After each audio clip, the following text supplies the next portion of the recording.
You know how much I paid for that thing? Can't make it. Huh? Yeah, it's like $200, right? 3. Oh. Yeah, yeah. Well, what did you, Pepco's Oh, running? Pepco's doing the thing. Yeah, but I don't have Pepco. Oh, yeah, so you can't get it. I can do You you. live in Virginia. How many, I think you're allowed to have 2. how many on your house that you have thermostat? This one. Yeah, you should definitely, and you get an electrician to put it in. Yeah. I heard it's. Audio check, 1, 2, audio check, 1, 2. No,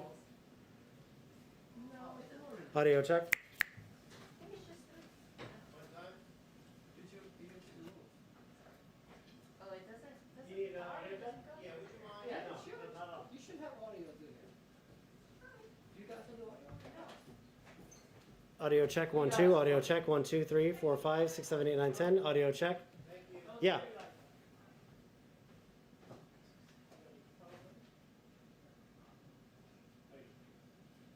Yeah, no, it's We don't have audio here. it's more It's only up there. Yeah, but we So, feel the Bill, audio What do you to got? So, question A. Of course, my phone. One challenge. Who? My phone. Yeah.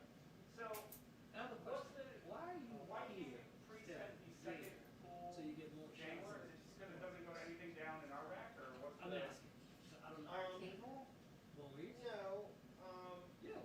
That's just the Everybody does. No, everybody does. Well, that's what I thought, Everybody's yeah. here. but if, I'm the just saying. only reason I If you're did shooting search flash, or designate a second line or anything, I don't want to take. I mean, I can. No, no, no, no, no, I don't have no. more cable. I don't think. Extend it. Not everybody's right here. Everybody does what you. and I appreciate that, I didn't want to give away I guess, too much yeah. magic, Because you're on but top I of figured here, that so had you to be want a to read reason, more. based on what was being explained to me. Wow. No, what you're saying makes sense. But I don't know, I guess I would want to run a longer. Oh, you know what? These shapes. Got it. You know what I'm saying? We'll be okay, because what's gonna happen is, we're not gonna be able to go in the room and reset the South Auditorium until they take them over. And they're free. Right, so they that should be and that's fine, but I didn't know if, like, Jen being like. Wow. Oh my God. Run downstairs real super quick. I don't know that I do that, right now. But we don't have to stay. Well, that's my point, is they fail to be generally punctual. Yeah, there hasn't been right away, and now it's doing And that normally gives what, like a 2 2 minute? minute. When I hear that But down I'm the able to pool, so much instruction. I hear it in the I'll pool, show you my phone next time I see you. It's construction. because I don't want to get stuck down there for an hour and a half. It's $1 million unit. You see me crawling up the back hole. No cement. They put a solid brick outside. The way they do it, I'm gonna build my own house. Yeah. Because I've been watching these guys out here, it's all about the foundation. Once you get the foundation, you got it set. A lot of building. Yeah, they put that out. Yeah, once you get the foundation, it's all, you know, it's pre-shipped, these sides. Yeah, it's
I'm tired of it.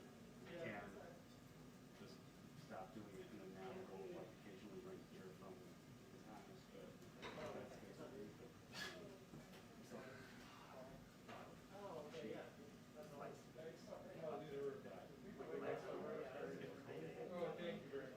that was gonna be my, you know, get their fourth string Yeah. of income, and then COVID happened, and nobody could even say no to anybody. And I was, and from the change, you know, so, And now it's, now it's probably for the space for cheaper. well, that's the thing, is doing, like, Getting that ready, part. because Right. everybody's coming back. Yeah, but then there's still gonna be that, little bit of, you know, how many people do you wanna try to put, you know, these guys, but, it's still something that I really want to do, is I have a bigger outlet, kind of my, Oh, three yeah, years like, of right? if you can yourself actually build all that stuff. That's that one. Well, I mean, I have the interest of other people that have,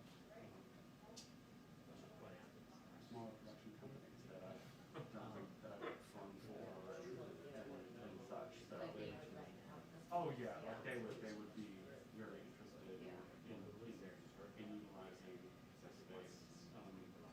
And then again, for my own selfish interest, I want a space where I can shoot for the clients that I have, and then build on that, and then also do this YouTube space, or YouTube channel, just all of this stuff, you know, and it's like,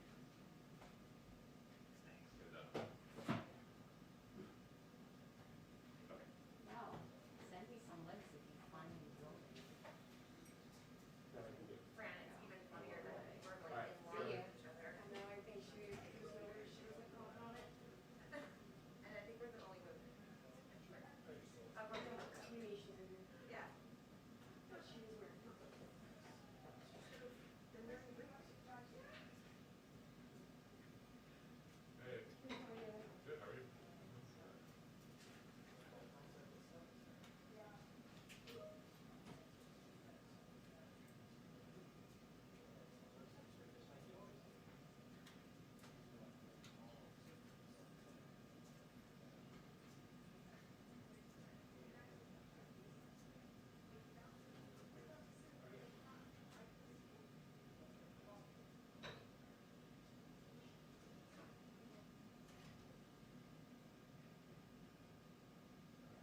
hard to make things.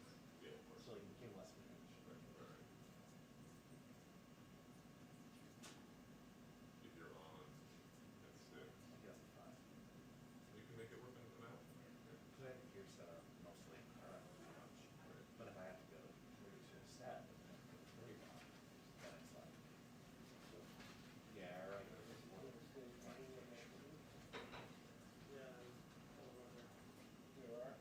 You just slap your face over and over again. Basically.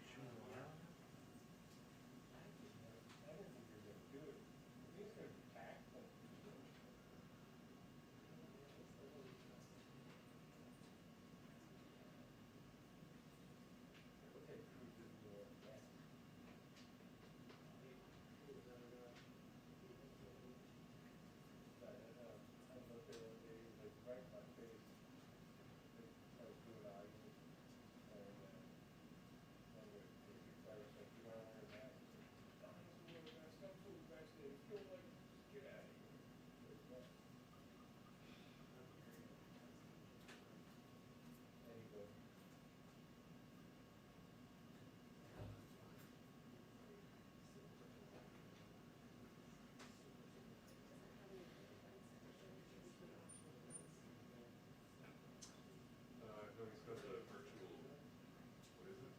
Virtual tour. I've never read that and was like, that's confusing. I'll go back to it. Does she believe she has it, or she thinks? Oh, she's aware now. 45 p.m.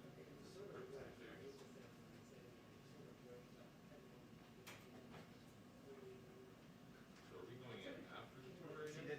it's even the I don't know. Are we going in, you sit there for the tour, or do we? Well, probably afterwards, Dingleberry. Then I'm doing a 7:15. I mean,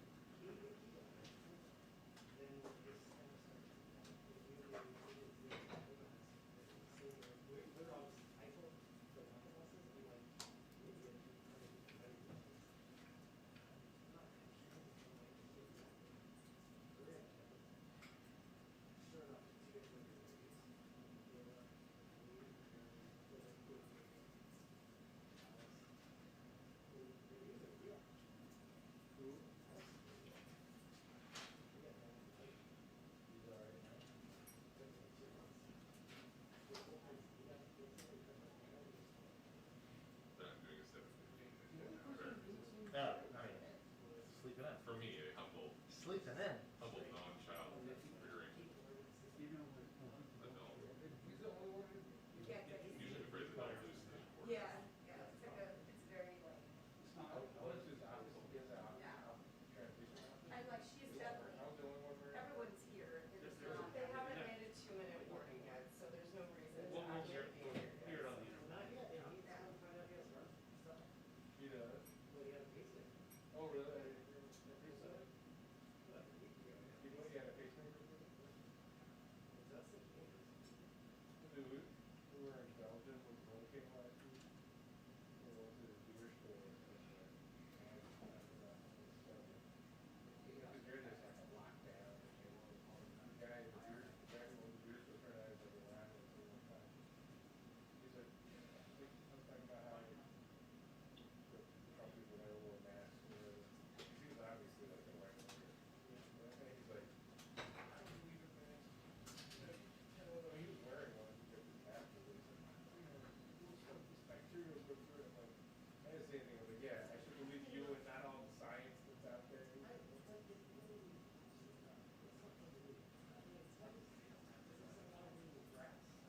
But he's like, the stuff still gets through. It doesn't really do anything. And I'm just like, dude, I've seen like the heat things that they, and it just shows exactly where it goes. I mean, it's showing scientific. Even if it, let's say it only comes 10%, in their defense, it's still be Dude, I mean, all you have to do is look at the video. I mean, it just doesn't. Me and my friends. It's like, even after the special, it says trenching.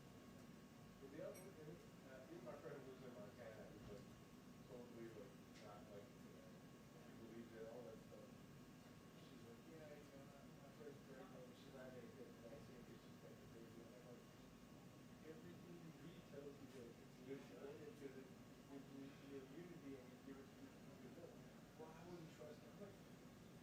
basing this on? Your instinct? What are the bases that you're on? Like, why don't you read the article? I'm like,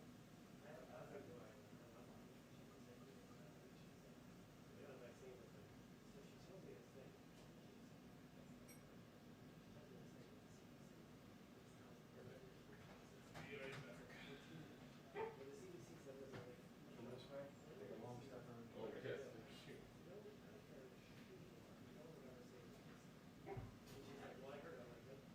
I heard it. I heard it on like two and out of it. Oh, she's. Well, anybody who's been today, I just forget it. It's like you're. End conversation right now. Lost. Yeah. Unless they agree to be deprogrammed. There, I mean, the only person I saw that nothing real thing I see. Go to meetings.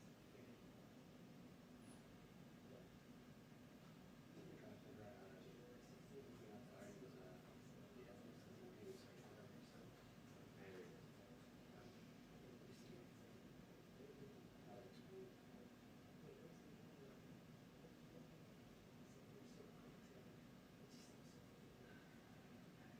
I wish I could Read get the history of that title at the top. Yeah.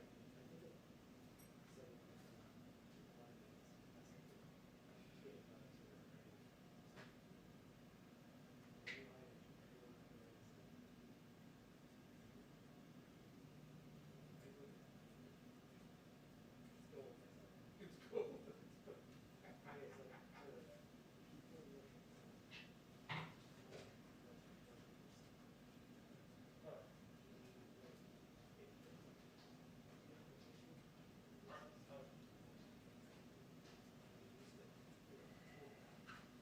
Just gives you that option. I agree.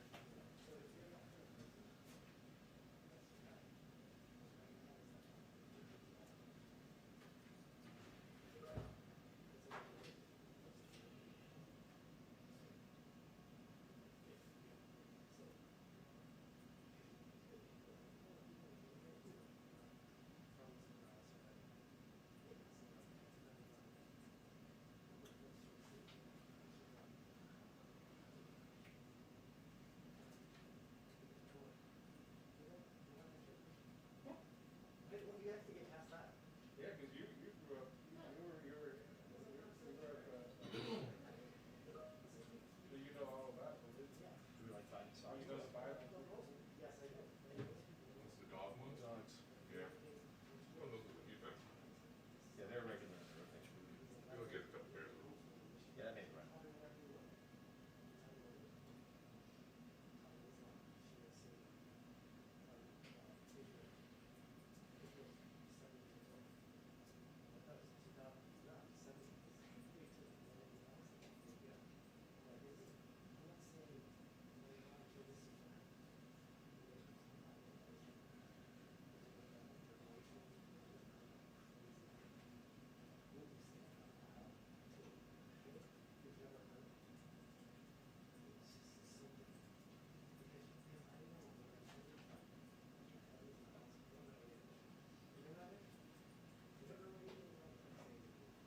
You don't have your mark.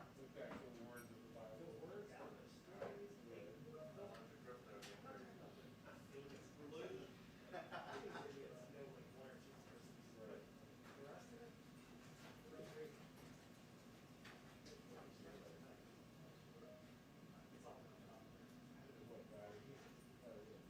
There you go with my plus again. You start with that, and everything else after that's kind of class. Oh, it's just me, don't worry about it. You want to answer some questions? No. Thought about it. No comment.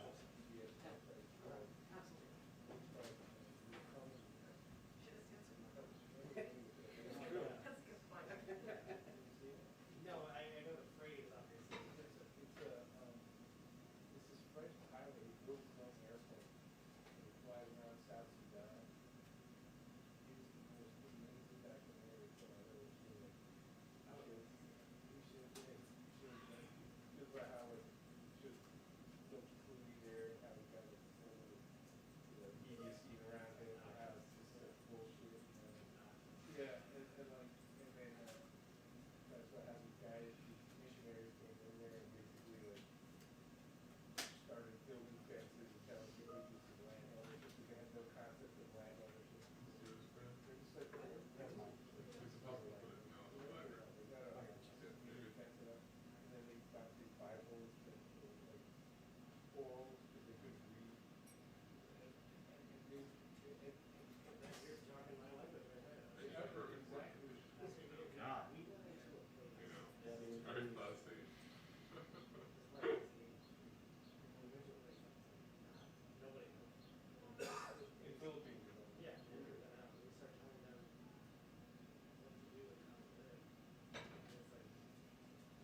you're communing with God or whatever. I saw, what was that? That was going on across the street. I mean,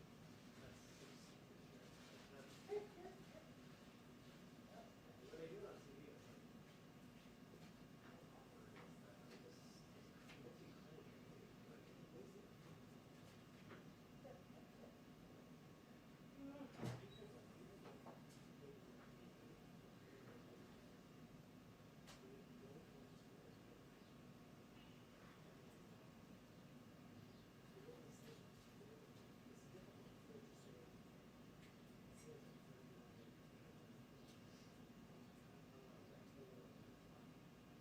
or what? Yeah, look, they were calling. He's back out here, but he's still won't back down.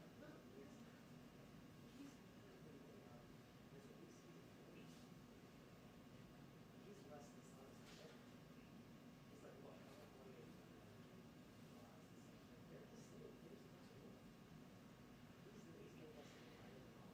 You know, it's true all over. It is. It's true though. It is. It's a, I only know this. yeah. Well, I was very proud of it. Right. Well, but it gets the reputation here. Yeah, well, you could assume because it's run by Jack, right? So only like 1% of people do not. Yeah.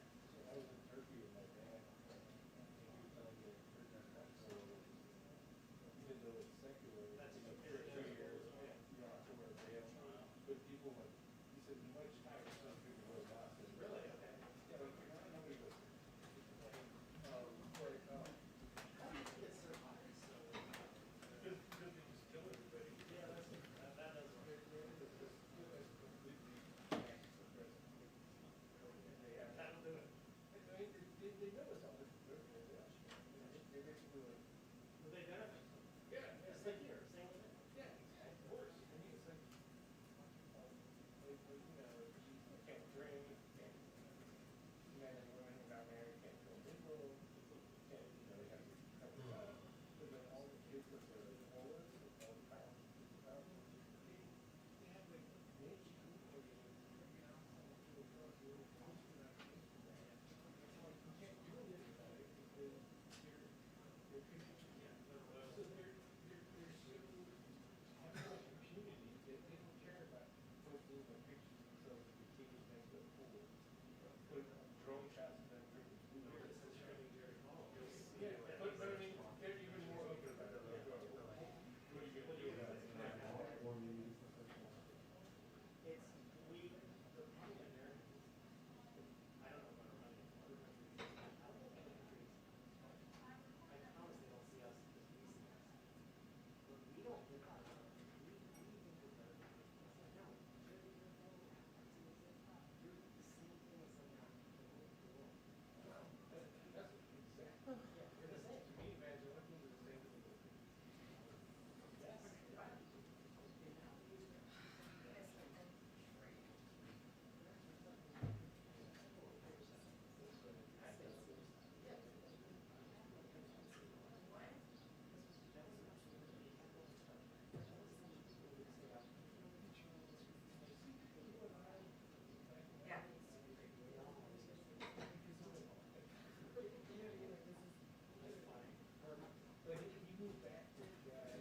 taking people's land away. Right. It's the spear, it's the tip of the spear at the top.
Both. Or combination.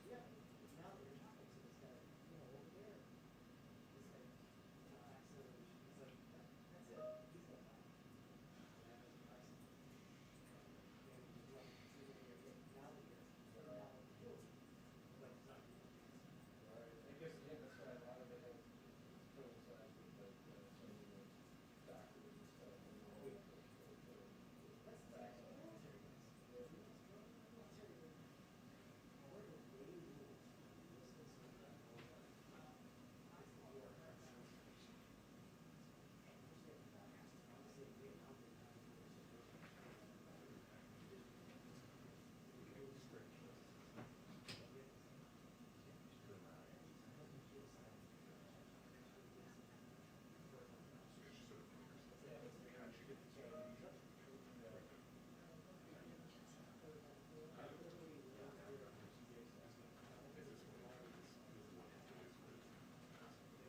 Yeah, I guess you can come over and grab it. I know.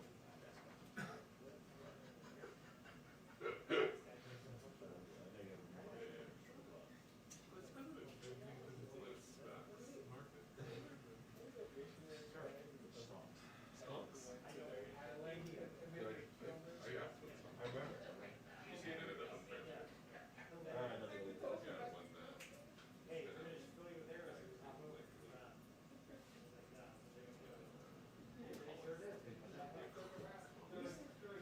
fully transferred stuff, like it's like a bit of He clearly said stocks.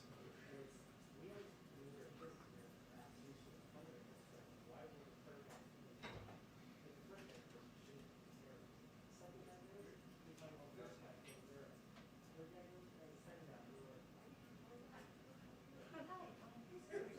great,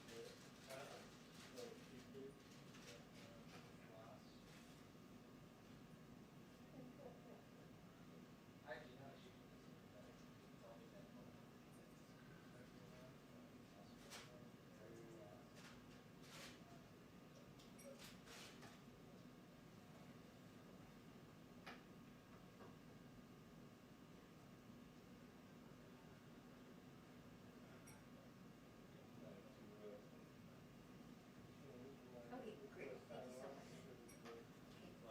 much.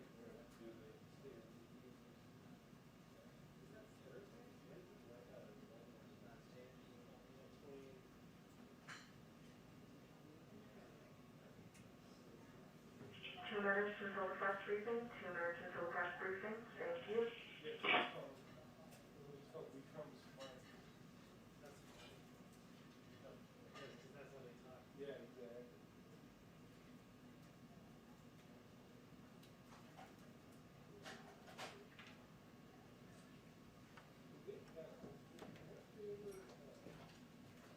Figured out, gold ball, I remember his water.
Good afternoon. Right. Secretary Fudge would have been impressed with that response this morning. We're all awake.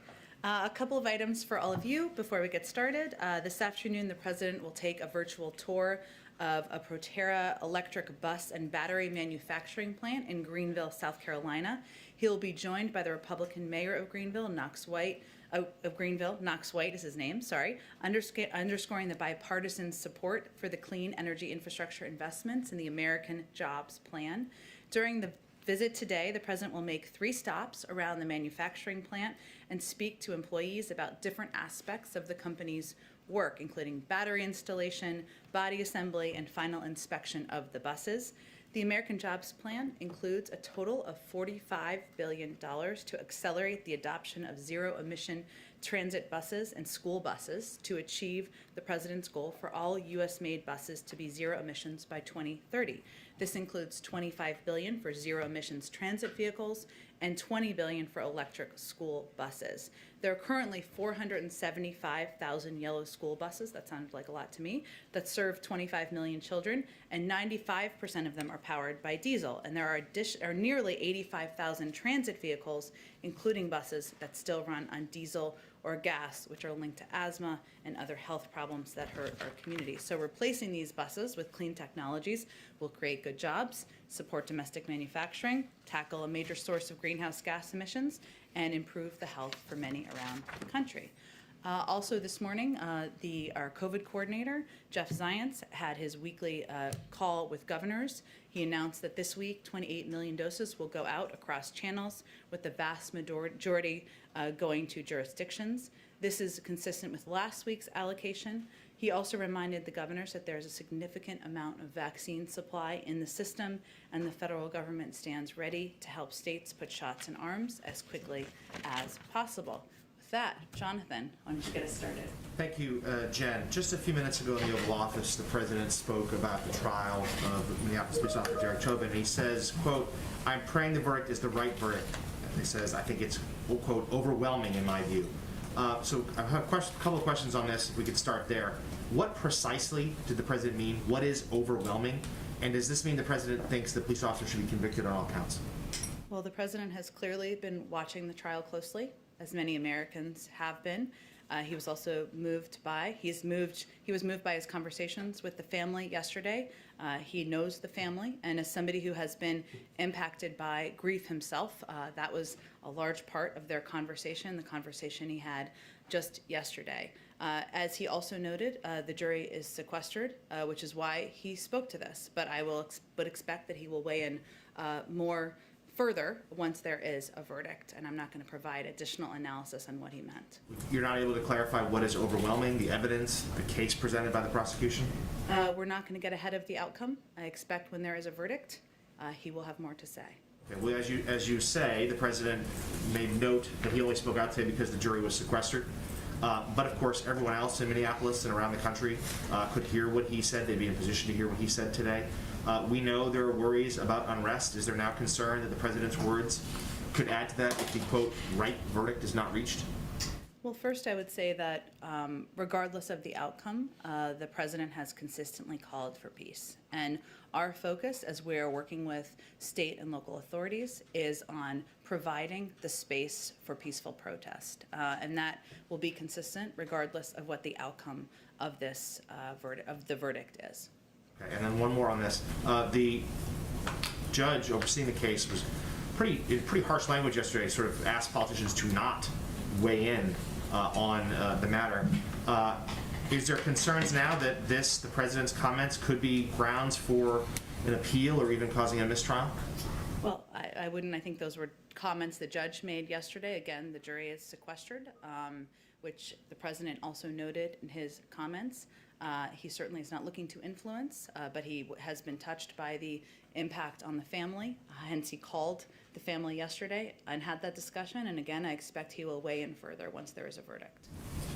Go ahead, Kristen. Thank you, Jen. Just to follow up, the President has talked about the importance of an independent judiciary.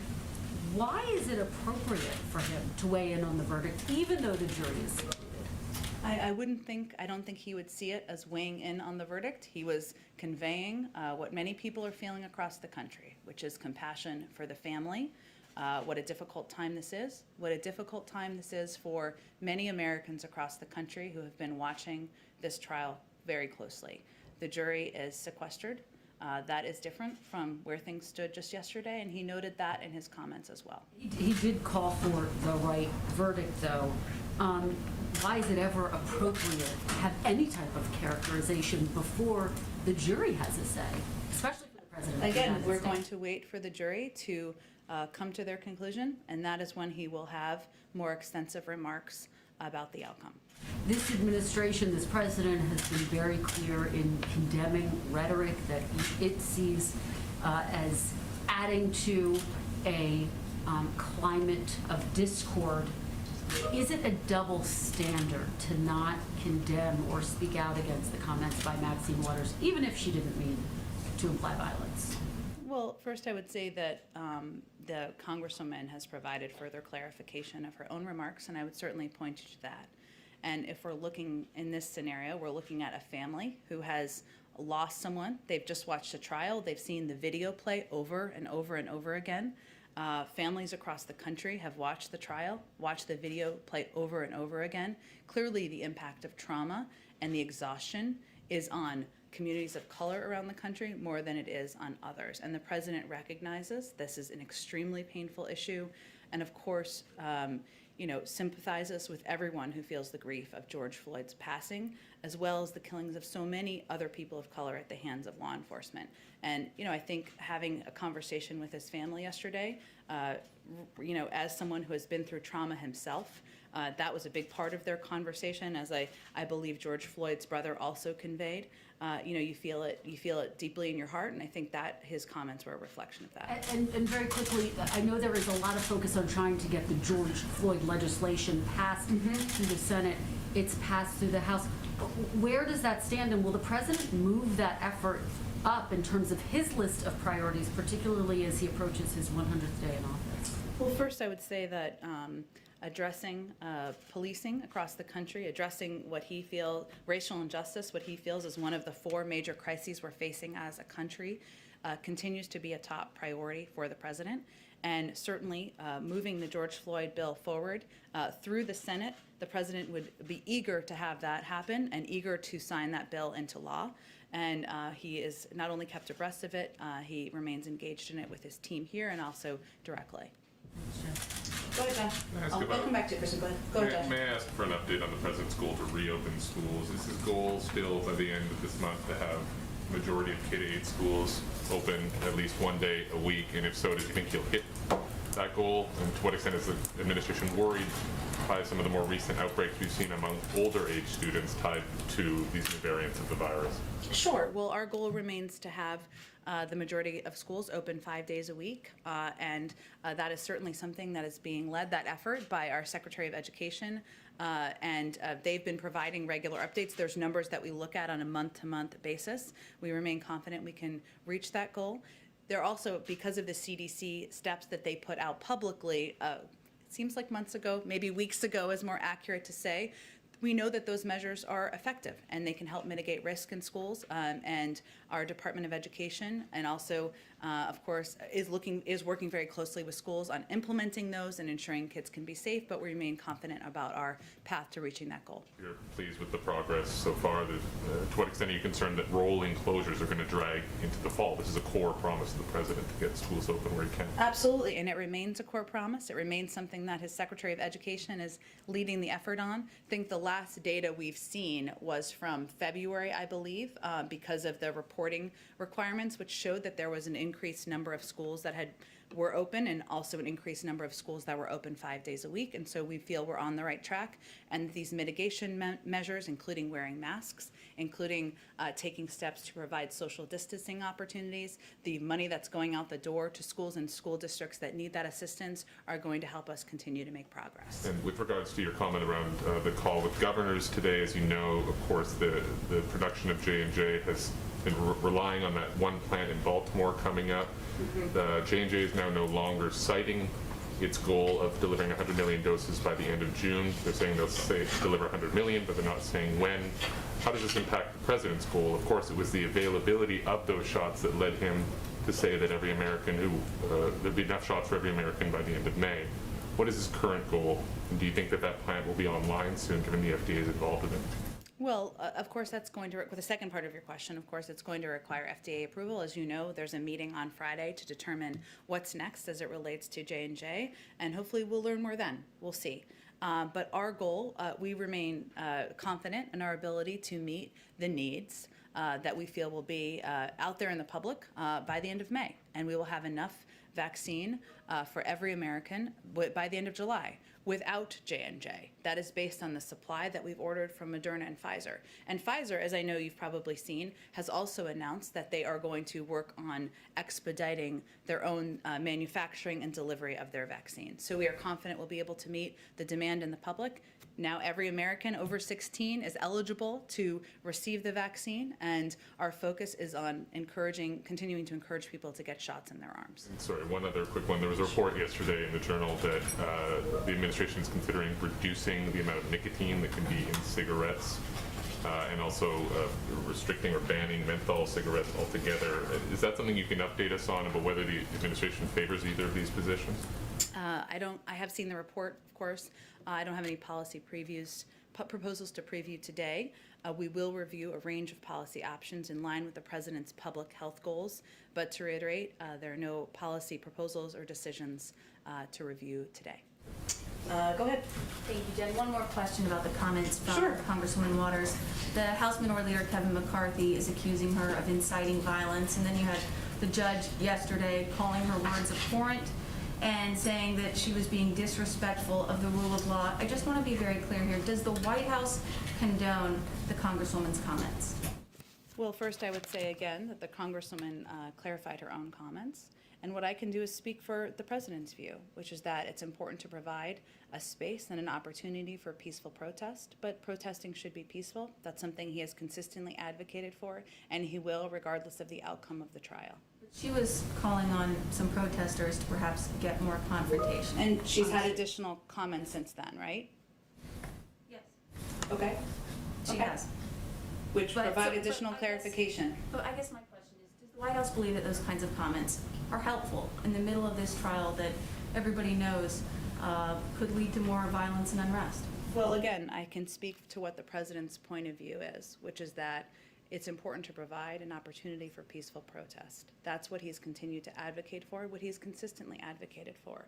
But I would also say that when somebody provides a clarification for their comments, that's an important context to include in anybody's reporting. I'd also like to ask a question about, since this is 420, as Senator Chuck Schumer said from the Senate floor, he called it the unofficial American marijuana holiday.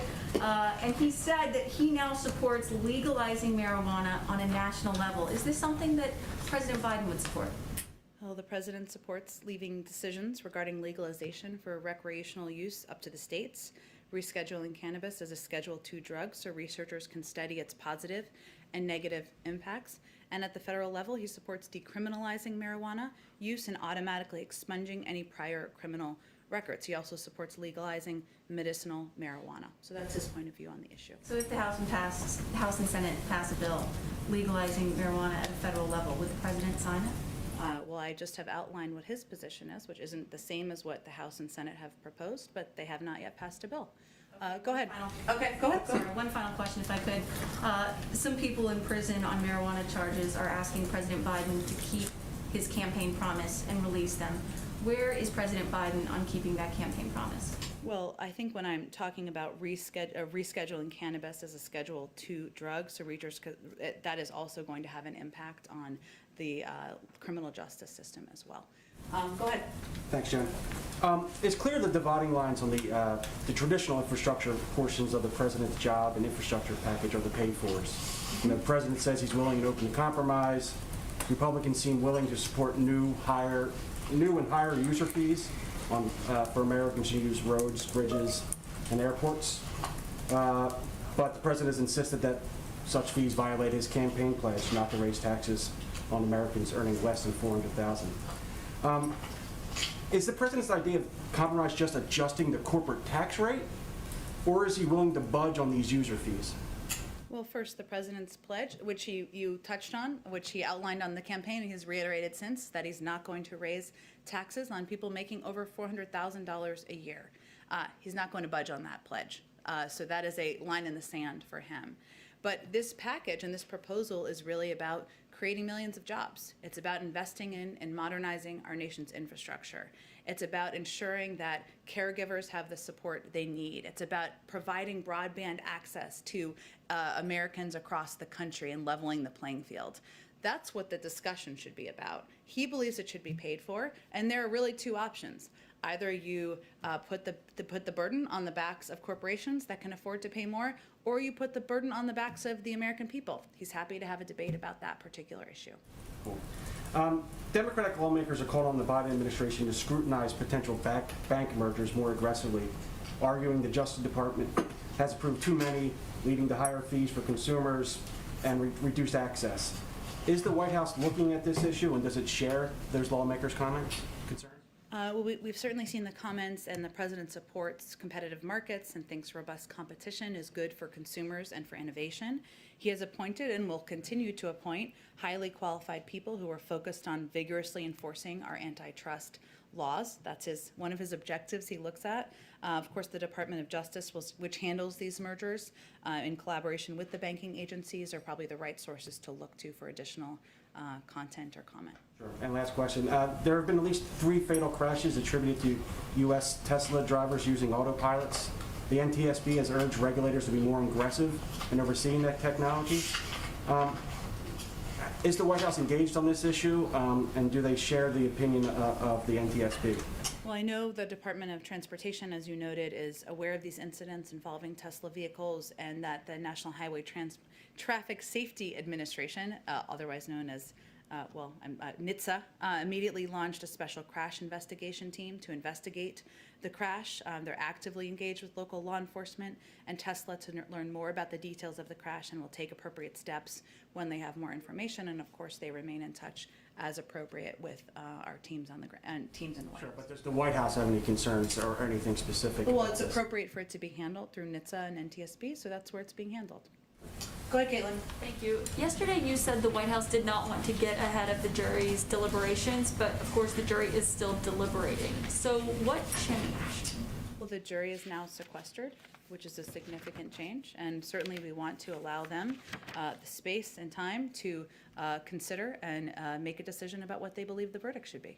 Does the president still feel that he can come out after the verdict and, regardless of what it is, tell people to accept it, given he's weighed in on what he thinks the verdict should be?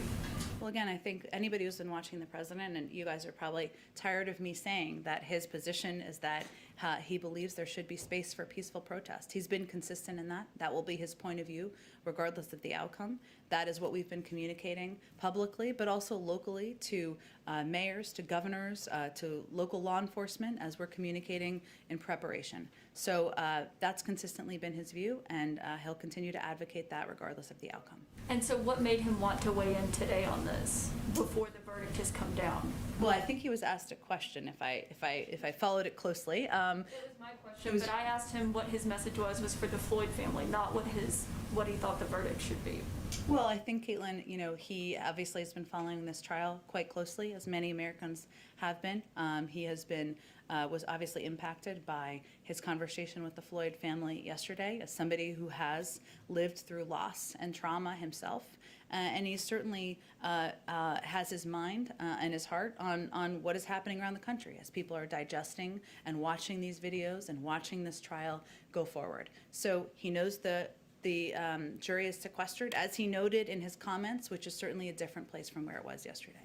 And who is he consulting with about what his response should be after the verdict does come down? I know we talked about speaking with state officials and local authorities, but who are his advisors that he's speaking with about the right way to respond to the verdict, regardless of what it is? I think that's something that will come from the president's heart, and he will be prepared to speak to it in some form or another. I don't want to get ahead of what that format will look like when we know what the verdict looks like. Okay, and my last question, the U.S. ambassador to Russia is now coming home from quote, consultations. Yep. Of course, amid a pretty tense week with Russia. Is he going to be meeting with the president? And can you confirm that, yes, he will be going back to Russia? Yeah, that is absolutely the intention. He's returning home this week to visit his family. He hasn't been home in about a year, I believe. Meet with members of the new administration with whom he's not had a chance to consult with since he agreed to continue serving in his post. And he'll return to Moscow soon. Does that include a meeting with the president, though? I'm not aware of that being on the schedule, but it's primarily to meet with new members of the team as the administration has turned over and there's new personnel at the State Department, on the national security team, et cetera. Go ahead. Yes, the president spoke with the Floyd family yesterday. He talked about the trial today. What does he see as his role or responsibility as president during these deliberations and then perhaps as the verdict comes down?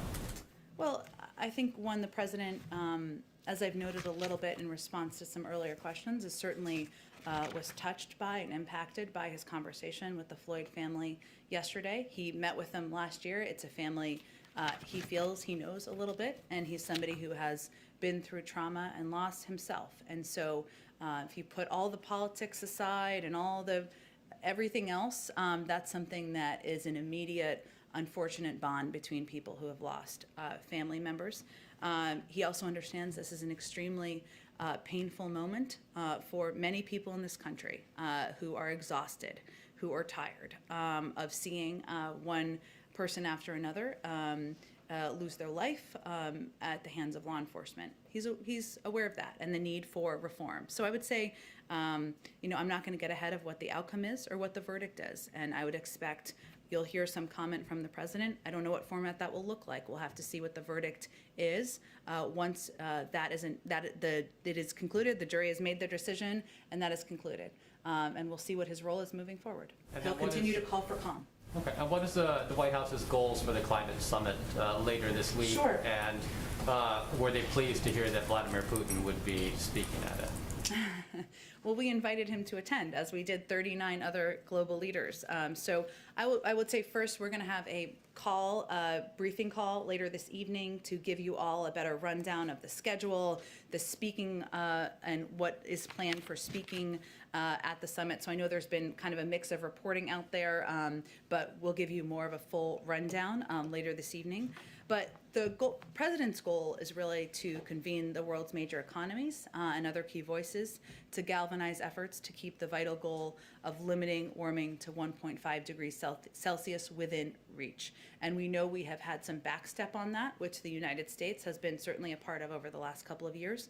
We have a role to play. He'll certainly talk more about that, but during the summit, leaders will discuss mobilizing public and private sector financing to drive the net zero transition and to help vulnerable countries cope with climate impacts. Obviously, world's larger economies, as you all know, have a sometimes greater responsibility for themselves, but also for economies that are not as economically advanced in helping address these issues. And he'll also talk about, it's an opportunity to also talk about the economic benefits of climate action with a strong emphasis on job creation and the importance of ensuring all communities and workers benefit from this transition. So he'll be talking about that, but it's really an opportunity and a forum to talk about how as a global community we can all come together to address what he sees as one of the 4 crises of his presidency. Was Putin's involvement important given the tensions between the two nations right now?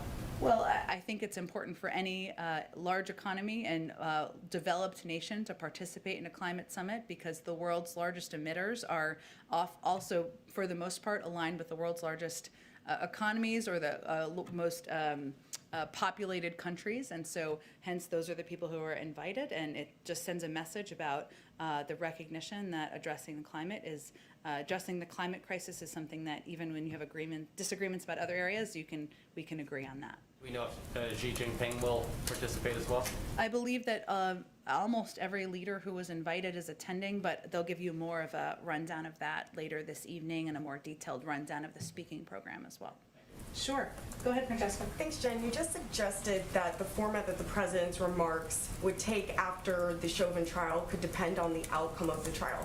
The president hasn't delivered a speech yet, though, on race relations or policing. So why not, and why wouldn't immediately after this trial, regardless of what the outcome is, be the time for him to do that? Well, first I would say again that addressing race relations and improving equity in this country is central to his presidency and central to his focus every day. And his actions, his policies certainly play that out.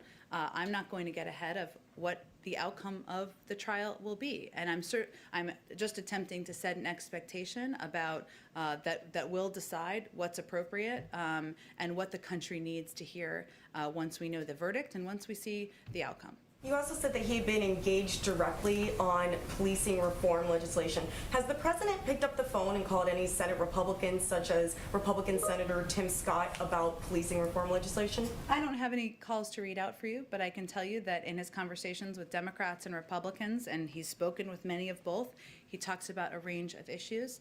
I'll also say that a lot of the work on the George Floyd Act is happening on the Hill. And the negotiations between members of the Senate, you referenced Senator Scott, obviously Senator Booker is playing a vital role.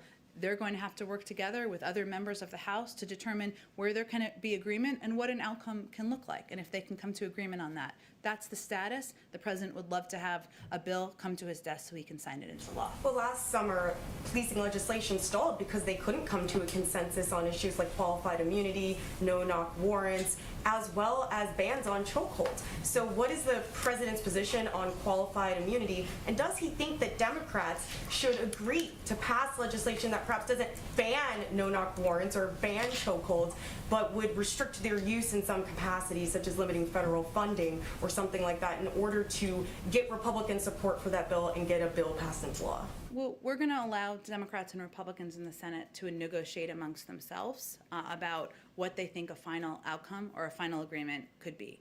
And we're certainly hopeful that they'll make progress in that, and the president is eager to sign policing reform legislation into law. And certainly we recognize it stalled last year. There's been work since then, and we're hopeful that the president will be able to sign a law. I can tell you that there are a number of steps that he has taken that he can take as president and his Department of Justice can take. And during the campaign, he emphasized the importance of the Department of Justice using the authority he spearheaded as a senator to investigate systemic police misconduct. That doesn't have to wait for Congress to act. And last week, Attorney General Garland reversed a Trump administration memo that limited the use of consent decrees with respect to investigation of police departments. The president also pledged to appoint DOJ leadership that would prioritize pattern or practice investigations.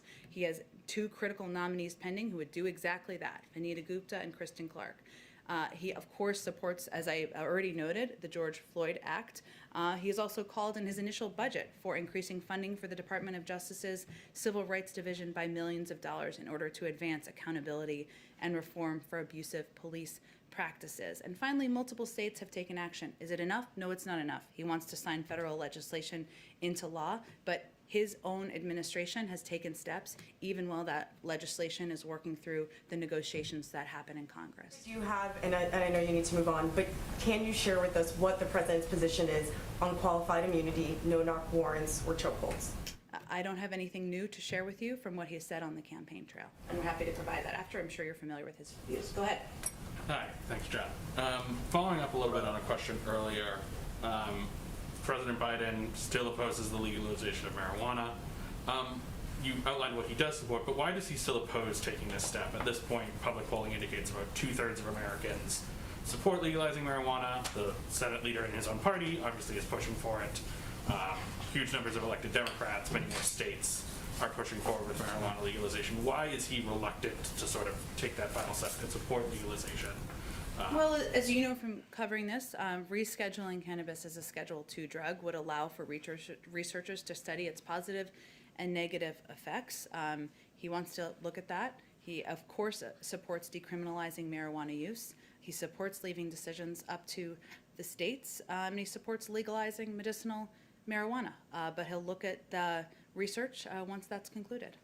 But right now, he's still reluctant to. Why is he so reluctant to support legalization despite the movement that's happening towards it? Well, of course, we understand the movement that's happening toward it. I'm speaking for what his position is and what's long consistently been his position. He wants to decriminalize, but again, he'll look at the research of the positive and negative impacts. And then on a related note, yesterday the House passed the Safe Banking Act, which is meant to in states where cannabis is legal, let businesses use the banking system legally there. I noticed that bill passed with a very big bipartisan majority. Half of the Republicans supported it. There was no statement of administration policy on that bill. Does the president support it? It's a good question, Kevin. I'll have to check on it, and we'll get you a comment after the briefing. Happy to. Go ahead. Thanks, Jen. On refugee policy, you were asked on April 1st about why refugee flights hadn't continued and the president not raising caps on refugees, and you were asked whether it had anything to do with the situation on the border. You said, quote, no, it's not related to that. Now, of course, the president referenced the border directly in his explanation over the weekend. You mentioned it yesterday. So how do you square those two explanations, previously saying the border was not a factor and then now saying that it is? Well, let me walk you back a little bit to the last few months. I will do this briefly, I promise. Josh's eyes are glazing over here as I'm just kidding, as he's worried how long I'm going to talk here. I'll first say during the transition, Sean, we took a look at what had happened over the last few years and how we could set a more aspirational, larger goal so we could welcome more refugees into the country. And we set a big aspirational goal, which we remain committed to, which is welcoming in 125,000 refugees by the end of the fiscal year next year. And the president announced that, and he announced that we want a down payment on that, I should say, 62.5 thousand by the end of this fiscal year. Now, a couple things have happened in the last several weeks, and some of that was happening deep in the policy wells, and sometimes it takes some time for that to be communicated more broadly within the administration, including the fact that the impact on ORR, the Office of Refugee Resettlement, of having, of course, welcoming in, delivering on a decision the president made to treat children as they come across the border humanely and ensure they are treated in a safe manner, has a way on the system, including the Office of Refugee Resettlement, including personnel and including funding. That is a factor, but that some of that decision making is happening and kind of people, at the Office of Refugee Resettlement in ways that maybe, I wasn't communicated to about it at that time, but it happened over the last couple of weeks. And in that time, I should say, this month, so just this month, so recently, probably since I made those comments, HHS transferred $850 million from the Public Health and Social Services Emergency Fund and $287 million from other departmental accounts to the Unaccompanied Children Program in order to ensure we can treat kids with humanity and ensure they're safe. These transfers were made using the HHS Secretary's Standing Transfer Authority and have no impact necessarily on the refugee program, but it's funding from the same office. And the president's responsibility is to look across government, look across resources, and his team is, and see where there is a capacity and where resource assessments need to be made. So are you saying that the border has emerged as a factor in the last 20 days? I mean, even before April 1st, we're already seeing an increase in the number of migrants arriving at the border and the strains it was presenting to the system. Are you saying the border was not a factor back then at all in thinking about refugee policy? Well, let me bring you behind the curtains of how policymaking works.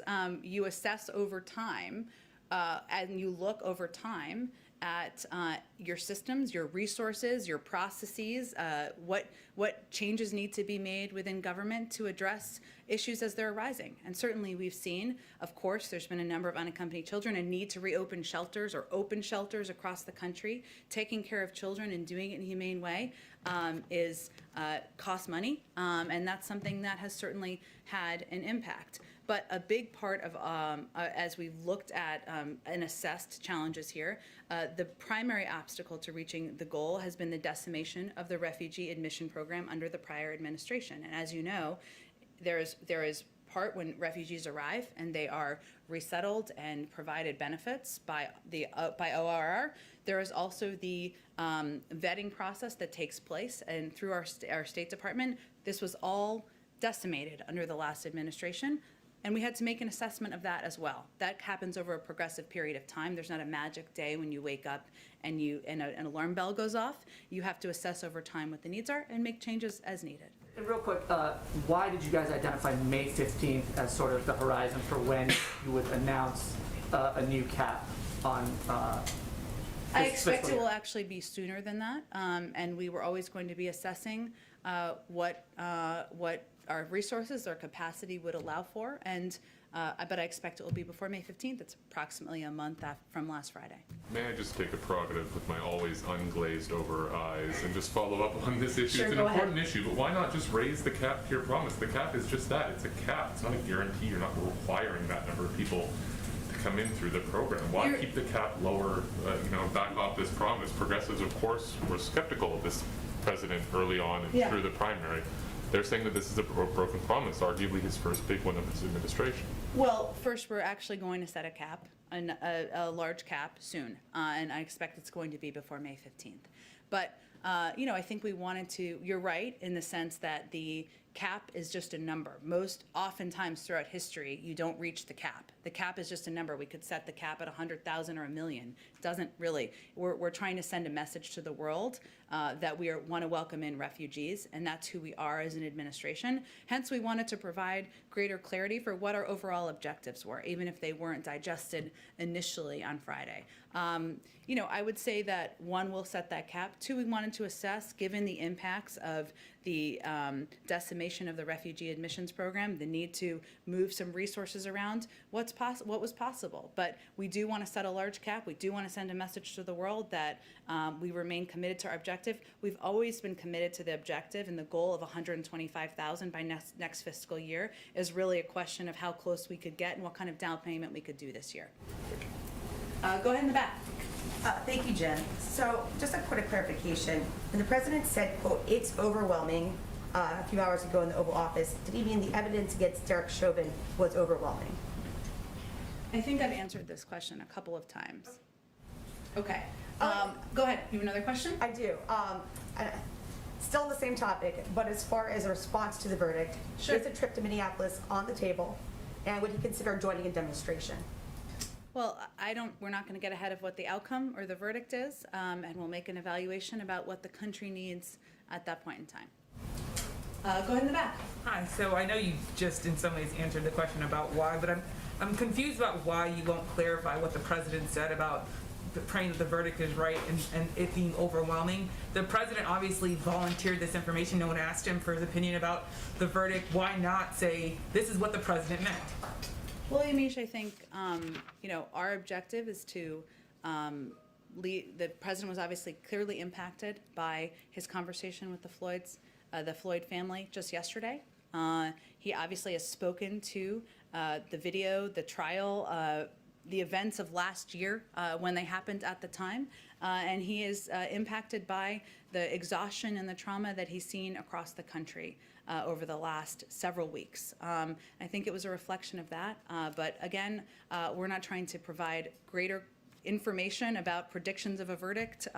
We want to leave that to the jury to make that determination. They're sequestered, so they obviously can't hear or listen to anything being said, but I'm not going to have more clarification for you. Put simply, is it wrong for Americans to see this as the president saying he hopes the officer's going to be found guilty and the evidence is overwhelming? When people see that quote, is it wrong for them to make that assumption that that's what the president's saying? I think what people should conclude is that the president, like many Americans, has been deeply impacted by the trial. He was deeply impacted by his conversation with the Floyd family yesterday, that he understands that people are exhausted, that they are tired, that this type of violence and trauma we've seen around the country and continue to see over the past couple of weeks. And hopefully that's what they take away from his comments. Apart from what the verdict might be, I wonder if you could speak a little bit to Americans who feel on edge, especially African Americans who've seen so many verdicts, so many trials happen, no matter whatever the outcome is. I wonder if the White House has a message for people just feeling anxious about what comes after this verdict. Well, first I would say that, the president sees their pain and understands and tries to understand the trauma that people have been through across the country. And he's watching the trial closely. And I think he would want people to know that he is working hard at making change possible. And I walked through some of the steps that has been taken by his Department of Justice. He would love to sign the George Floyd bill into law. And that he also is here as a human being. And he sees their pain, he recognizes their loss and their trauma, and he wants to put reforms in place to help address it moving forward. And Speaker Nancy Pelosi came to the defense of Representative Waters. Representative Waters, as you said, clarified, she said, my actual words don't matter. I wonder why the White House isn't also coming to the defense of Representative Waters, given the fact that she's now facing an onslaught of attacks, especially by, I would say, Republicans. I wonder why the White House isn't saying, we back what she said about being confrontational. She was obviously not threatening violence. There are civil rights leaders that are saying that's what civil rights is to be confrontational, to be active. Well, she also clarified her own remarks, Yamiche, and I think that's the most powerful piece to point to. And one last question, if I could. The Arizona governor, he lifted the mask mandate on all public schools in that state. I wonder what the White House makes of that the president supported. Does he want to see other states do that? Or maybe does he not like the idea that that happened? Well, we certainly recommend any state and governor follow public health guidelines, and masking and social distancing, but masking specifically, since you asked about it, is one of the clear steps that can be an effective mitigation measure according to the CDC, even as we've seen variants and even as we've seen upticks in some parts of the country. So certainly it wouldn't be a step that we would support. Go ahead. On the climate summit, will there be any kind of joint statement at the end of the summit? Also, will there be any bilateral meetings during the summit? There won't be any bilateral meetings planned for the summit, but in terms of a joint statement at the end, I don't have a prediction of that. I expect you'll all learn more on the call later this evening. Go ahead. Also, during the meeting between President Biden and Prime Minister Suga last Friday, did they talk about the Fukushima wastewater issue? What's the president's view on this issue? I believe we are having our team stay in touch and look at it. I don't think that the steps are happening for a few years, if I'm getting this correct, or a few months. But I would have to check with our national security team and see if it was a point of discussion. Go ahead, Scott. Thank you. So another question about today's unofficial holiday, which I think some of our colleagues are potentially celebrating. So as you might remember, one of President Trump's final actions in office was to grant clemency to a dozen people in federal prison who are being held on marijuana charges. But there still remain a lot more in federal prison on marijuana charges, including Luke Scarmazzo, who was sentenced to 22 years in prison for operating a legal medical marijuana business in California. Given, as you've noted in the briefing, the president's support for decriminalization, support for expunging exactly these types of offenses, are there any plans to revisit some of those bids for clemency, maybe in honor of the holiday? Well, I would just take it as an opportunity to reiterate that the president supports legalizing medicinal marijuana. It sounds like it's applicable in this, or would have been applicable in this case. And of course, decriminalizing marijuana use and automatically expunging any prior criminal records. In terms of individual cases, I can't get ahead of those. Obviously, I'd have to, I don't expect we would, just to expectation set. I'm happy to see if there's anything more from our counsel's office we could share. Thank you, Jen. Thank you, everyone. Thank you.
Someone explained to me, so currently they have,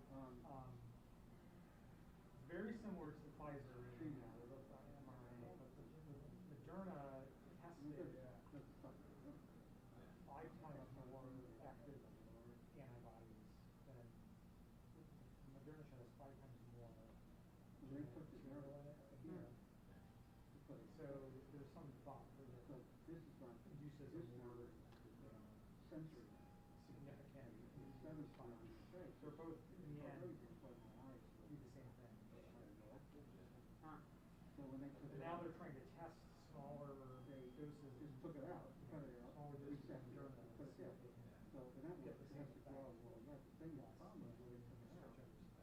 I was gonna say I traded more side effects for like longer for like better protection, but it's not. It's just all the same amount of pain that.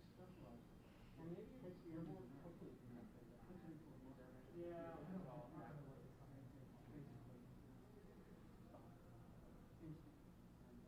The sooner or later your body it's not programmed to allow you to and it wasn't really put it in.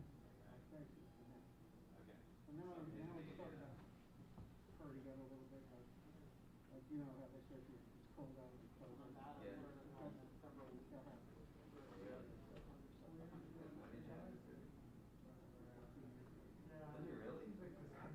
Does it really? They say it's 99% or 90 whatever percent after 2 weeks after the I just went to a, yeah, been here that long. I remember you got the surgery. I thought they said it was 90. I went to a oculoplastic surgeon. Really worried because of I'll be honest, I when my number came up, they Johnson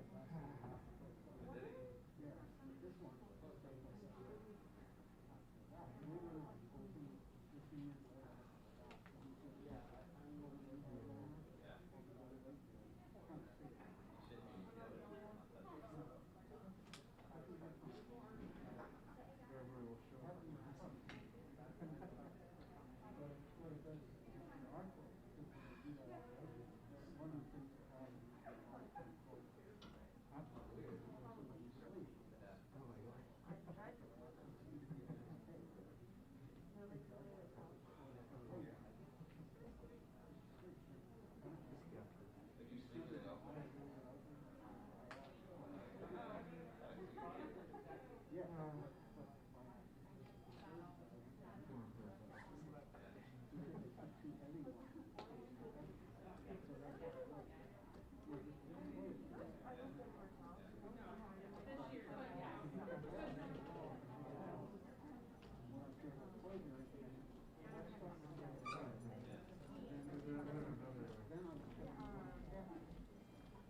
he?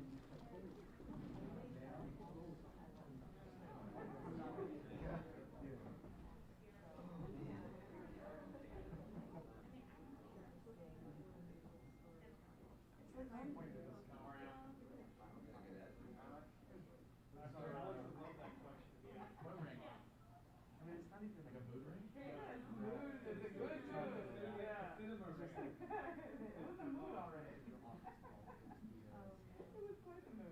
She didn't give you a heads up about the rate.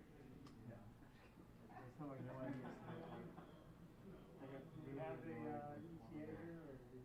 I think one. Are they gonna get either their pre-pressure exercises? Feel better? I do. Then like change your costume. I was like, I'm sitting on the couch and I was like, what do you think you would do if I just get climbing? I good. I said what I wanted to say. And we got that. Who's this your what editor? So he's like the deputy editor for overseas the visual department. I hope you guys get to go outside. It's like one nice day.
Oh yeah? I mean,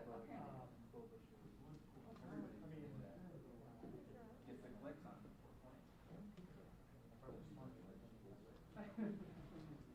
like our marijuana movement?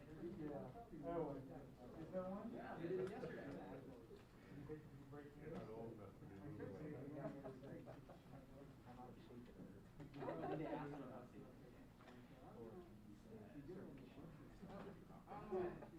They're on the way.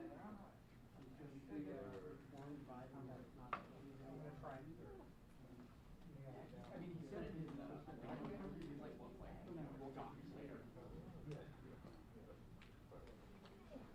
Senator Raj. What about it? You can kick it wherever you want.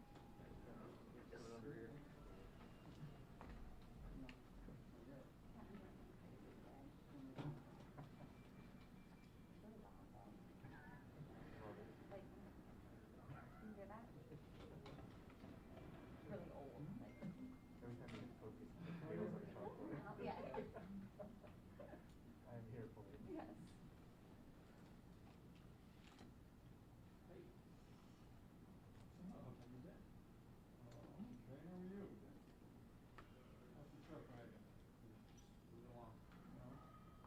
Sorry, I haven't picked up a primary opponent yet. I'd like to really see what it's like with that stage.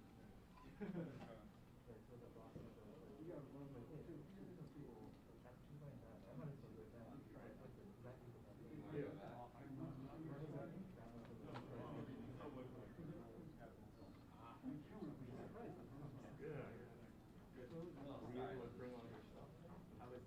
Yeah, I mean, I traveled pretty late when I went back there.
By the way, mask. Stop Asian hate. That's my mask. Make sure you can get it. Show everybody. It's very important we stop Asian hate. Okay, first on a sad, very sad note, the shooting in my home state, West Hempstead, New York, a community I know well. I'm closely monitoring the situation, praying for the victims and our first responders. And make no mistake about it, the Senate will move forward with legislation to stop the epidemic of gun violence. Okay. Now, I want to just say as well that I am so pleased to be joined by Senators Hirono, Duckworth, Blumenthal, and Warnock on the issue of the anti-Asian hate crimes bill. Because of the good work of these senators, working with our Republican colleagues, we've made important progress to passing this significant piece of hate crimes legislation. We're on track to pass the final bill this week. Last week, as you know, the Senate voted to proceed with the legislation by an overwhelmingly bipartisan vote of 92-6, and I'm optimistic we can finish our work in the same manner that it started, with an overwhelmingly bipartisan vote, and it's needed. The bill, as you know, gives federal law enforcement the tools to better detect, prevent, and prosecute this surge in hate crimes. This surge is just awful. I was at another rally yesterday, mainly with the Sikh and Korean American communities in New York, and the fear, the palpable fear that individuals feel simply as they walk down the street or get on a bus or get in the subways is so real. And our society must condemn it, and condemn it roundly. It's awful. And again, I say that a lot of the demons of bigotry were sort of, which we always try to push underground as Americans, were pushed upward by Donald Trump. And we have a long way to go to get them back down below. I want to just give a lot of praise to our two Asian American women senators, Mazie Hirono and Tammy Duckworth, who led the charge. And we really, you know, and I am trying to have the Senate be far more bipartisan than it was. And so our substitute amendment will have a proposal by Senator Collins, a proposal by Senator Moran that Senator Blumenthal worked with him on, language that Senator Rick Scott of Florida put in the bill, and some language that Grassley has put in the bill, working with Senator Warnock. So it's a very bipartisan bill, and our Republican friends improved the bill. I don't say that with any doubt, and we welcome this kind of approach. When the Senate's given the opportunity to work, it can work, and members from both sides of the aisle have worked together responding to this pressing issue, and I don't think this will be, I hope this is not a one-time occurrence. The water bill was reported out of the EPW committee unanimously. We hope to take that up. And we're going to have that opportunity again with the Endless Frontiers Act. Senator Young and I have made very good progress. We've gotten a good number of Democratic and Republican co-sponsors. We're finishing the final touches on the bill, and we'll introduce it very soon. In addition, the Senate Foreign Relations Committee, led by Chairman Menendez, will hold a markup on their piece, and that's expected to be bipartisan. And the Commerce Committee held a hearing last week. So I'm really pleased we're continuing to move the ball forward on the Endless Frontier Act in a bipartisan way, and I look forward to putting that on the floor very soon. Let me call on Senator Hirono.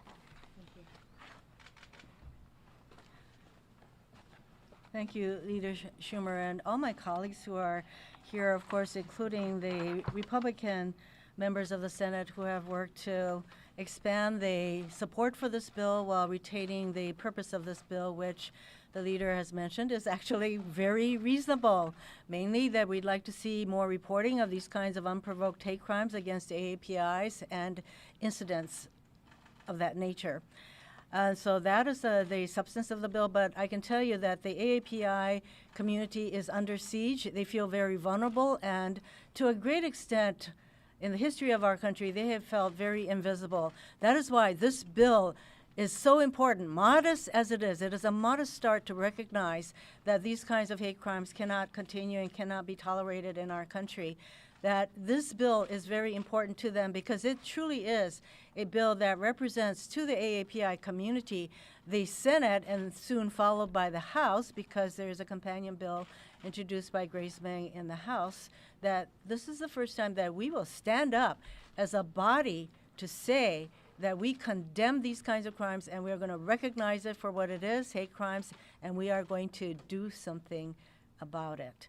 This is very bipartisan, and I worked very closely with Susan Collins to address her concerns, and as noted, there's input from Rick Scott, and of course my colleagues here have very much improved the bill and strengthened the bill, but it is time for all of us to stand up against these kinds of unprovoked attacks. I do not know a single Asian in this AAPI person in this country who feels safe just walking around without being very aware of the surroundings and who might come up to them and yell some kind of a hateful words to them. In fact, one of my employees just said that he was at a Thai restaurant and there was a customer in the restaurant who was not wearing a mask, and the restaurant people asked her to wear a mask. She refused. She started yelling, literally screaming at them, and he was just walking by. He saw that. He tapped on the window and did this to break the sort of the rising cycle of anger that was emanating from this customer,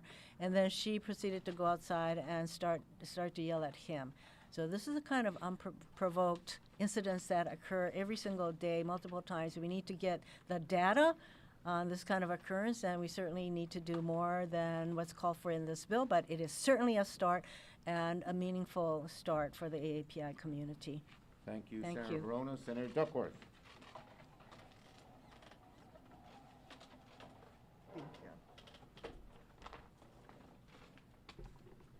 Thank you. I too want to thank my colleagues for taking the lead on this.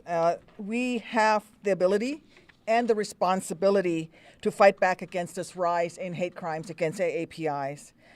In fact, hate crimes against AAPIs in this country, even though they are underreported, rose by 150% in this past year alone in our major cities. And in fact, there were about 3,800 reports of anti-Asian hate crimes that were reported in just the last 12 months. 2/3 of those were against Asian women, and in particular, elderly Asian women. We have to send this message that standing up for what is right is not a partisan matter. It is, in fact, an American obligation. My own mother, who's going to be 80 here in just a week or so, was literally at the grocery store trying to buy some produce and was being hassled and harassed by an employee. And she finally said, "Look, leave me alone. I'm just trying to buy grapes for my granddaughter's lunch. Leave me alone. I'm just trying," and this is a woman who is married to an American veteran and has 2 children who are American veterans, one of whom is a U.S. Senator. And it doesn't matter. Hate doesn't matter. Hate is relentless, and it doesn't stop, and it casts a wide target. And so the entire AAPI community is hurting, is under siege, and this is the least that we can do as a body, to come together in a bipartisan way and push forward. And I just want to thank our colleagues, especially in the Hispanic and Black caucuses, who have worked so closely with the AAPI members on so many of these issues. And the Tri-Caucus working together has really been a blessing to us as we're trying to fight back against anti-Asian hate. Thank you. Thank you, Karen. Senator Blumenthal. I want to join with my colleagues in thanking the courage and strength of Senator Duckworth and Senator Hirono and Senator Warnock. Thank you for your leadership. This anti-AAPI hate is a virus that must be stopped. It is spreading, and we have an obligation to act against it. But it is one variant of hate crimes that have risen astronomically across the United States, directed at African Americans, against Muslims, against Jews. And these hate crimes are notoriously unreported. Just to give you a piece of evidence, the FBI reported that in 2019 there were 7,300 hate crimes, but the Department of Justice's Bureau of Justice Statistics estimated that there were an average of 198,000. So the vast majority of hate crimes in this country are unreported. And this bill recognizes that knowledge is power. It is the power to investigate and prosecute. It's the power to deter. And encouraging reporting of hate crimes, as this bill does. The No Hate Act, which I introduced last session, is named after Khalid Jair and Heather Heyer. And those two individuals were killed in hate crimes 5 and 4 years ago. So this problem has been around for a while. What's different now is we've reached a tipping point. And that tipping point is public awareness that the United States cannot tolerate these kinds of hate crimes anymore. So I want to thank my Republican colleague, Jerry Moran, for joining the bill this year. His support is critical to the No Hate Act. And I want to thank Senator Schumer, particularly, for making sure that the No Hate Act is part of this bill. Thank you. Thank you, Senator Blumenthal. Last but certainly not least, Senator Warnock. Number 100. Thank you so very much, Leader Schumer. Make no mistake, today we stand with the Asian community, not only today but in the days ahead. And we stand against these injuries and insults and assaults, which little by little, day by day, step by step, represent not only a kind of violence against this particular community, but eats away at the fabric of the covenant that we have with one another as an American people. Martin Niemöller, the pastor during Germany's Third Reich, said first they came for the socialists, and I did not speak up because I was not a socialist. And then they came for the trade unionists, and I did not speak because I was not a trade unionist. And then they came for the Jews, and I did not speak because I was not a Jew, and then they came for me. And there was no one left to speak for me. And so I want to thank all of our colleagues, but especially I want to thank Senator Hirono and Senator Duckworth for teaching all of us how to transform our pain into power, how to translate our highest values into public policy. Thank you, Leader Schumer, for all of your leadership and inspiration. I'm proud to co-sponsor this critical bill so that Congress and the Justice Department can start collecting much-needed data that will help put an end to the threats of hate and violence against our Asian American loved ones and neighbors. And I'm especially proud that my colleagues worked with me to include a critical provision in this legislation that names and acknowledges the pain and experiences of Georgia's AAPI community specifically, and make sure we never forget the names attached to lives and families that we lost in the horrific shootings in Atlanta last month. This bill has been worked on by Democrats and Republicans. It is necessary, it is urgent, it is bipartisan.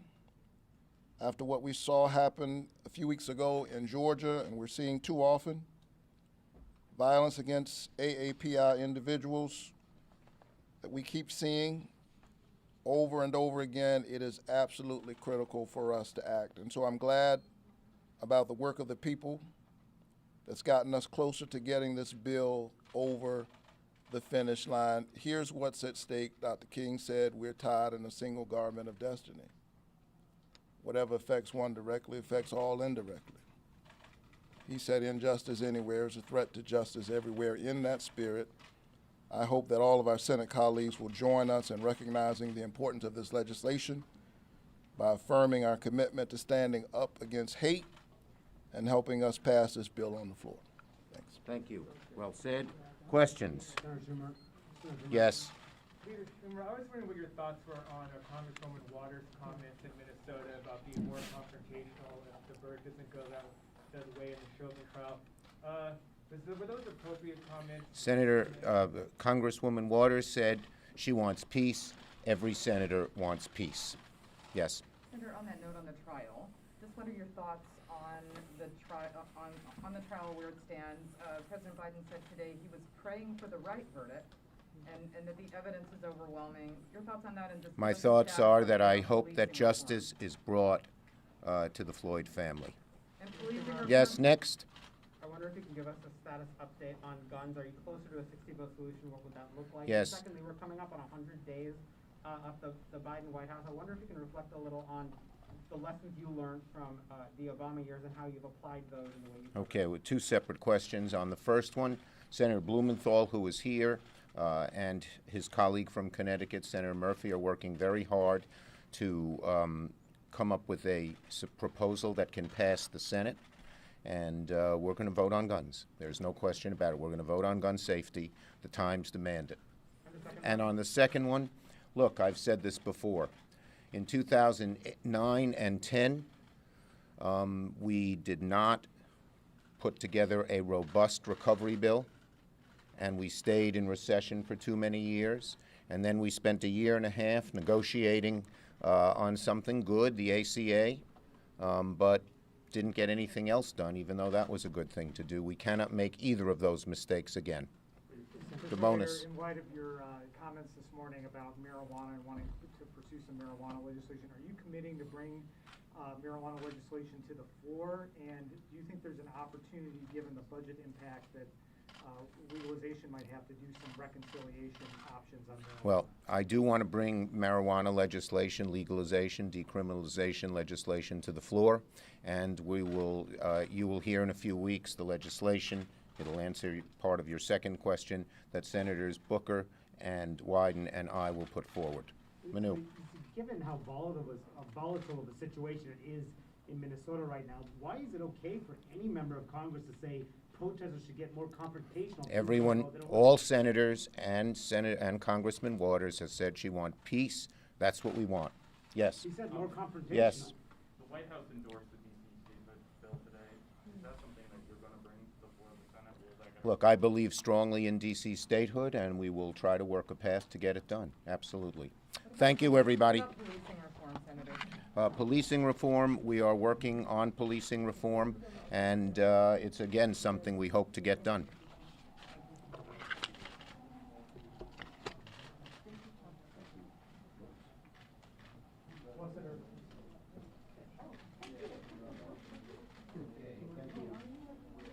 Confrontational. Come on.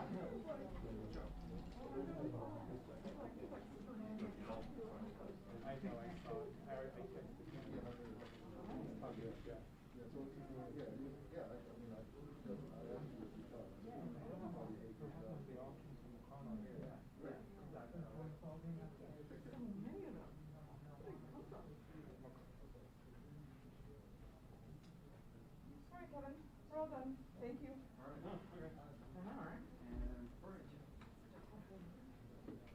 Can you handle it? All right, I'll talk to you in a bit. All right. Thank you. Thank you for coming up. Yeah, no, I was thinking. Where did they come from?